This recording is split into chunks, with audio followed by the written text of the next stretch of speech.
Salut, moi c'est Lévi. Salut, moi c'est Maxime. Et on est deux élèves de l'École nationale d'ingénieurs de Metz, en 3e année.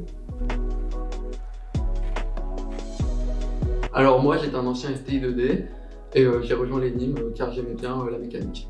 Donc comme Maxime, je suis passé par le concours GEPI Polytech pour arriver à l'ENIM. J'ai fait un bac général et j'ai fait les spé maths, physique et SI sciences de l'ingénieur. Donc les 2 premières années on est en prépa intégrée. On va suivre des cours en commun avec toute la promotion.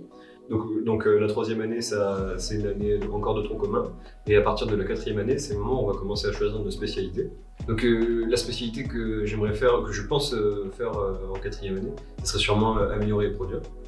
Et moi, c'est soit la même filière que l'ENI ou me diriger vers les matériaux qui me passionnent depuis les 2 premières années. En dehors des cours, je suis vice-président de l'association sportive de l'ENIM.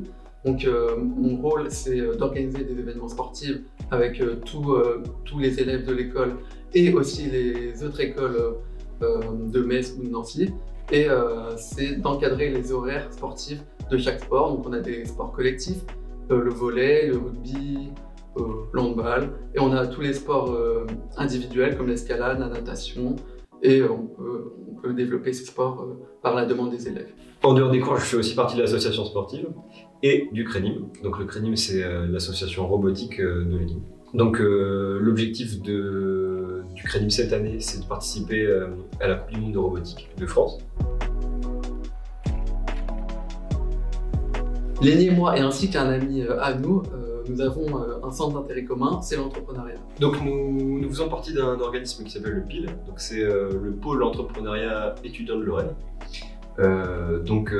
Ils nous accompagnent sur notre projet.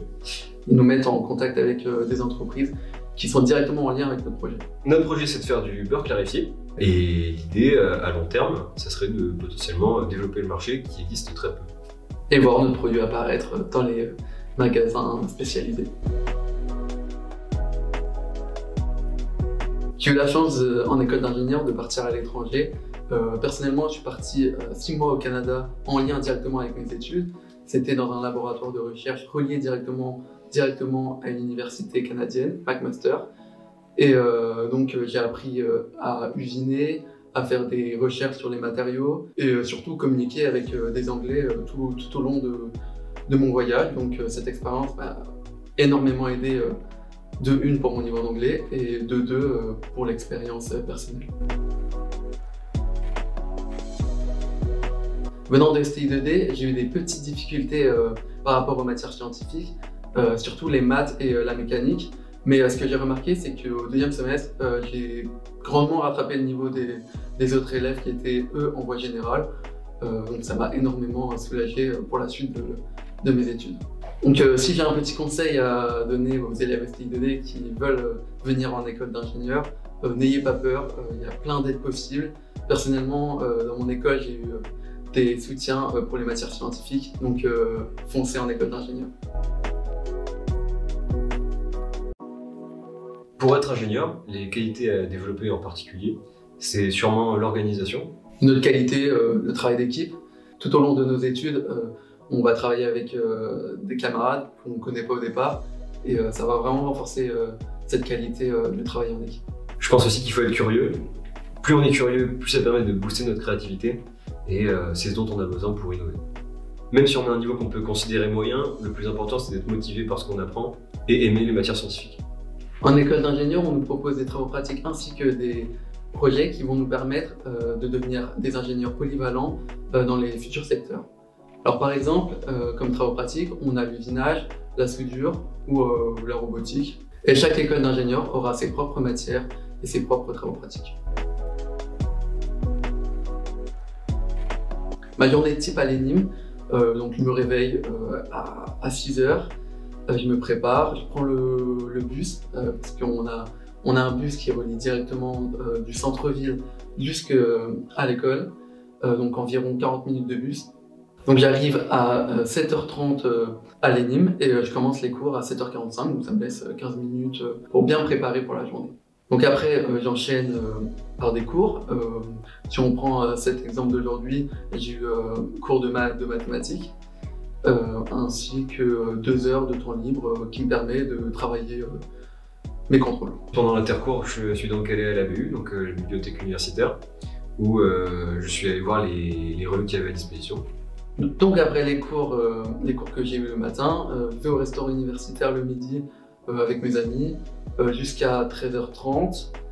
Le point positif, c'est qu'il est juste à côté du campus, donc on peut y aller à pied.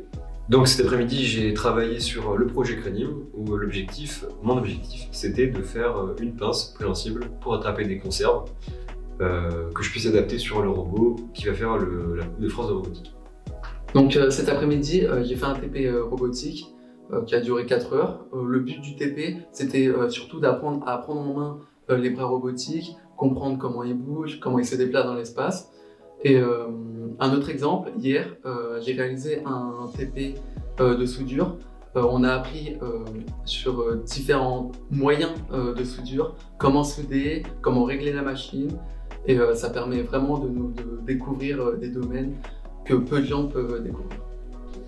Et bien sûr, pendant les pauses, on en profite avec les copains, aller boire des cafés, jouer au billard ou aller dans les associations pour avancer nos projets personnels. En général, je finis mes journées à 17h30 et ces soirs-là, j'ai prévu 2 heures de volley en sport universitaire. Et ensuite, avec Maxime, on a prévu aujourd'hui de se revendre au bon en copain. Donc, en résumé, l'école d'ingénieur, c'est génial. Il suffit juste de passer le concours JP Polytech. Et donc, rejoignez-nous!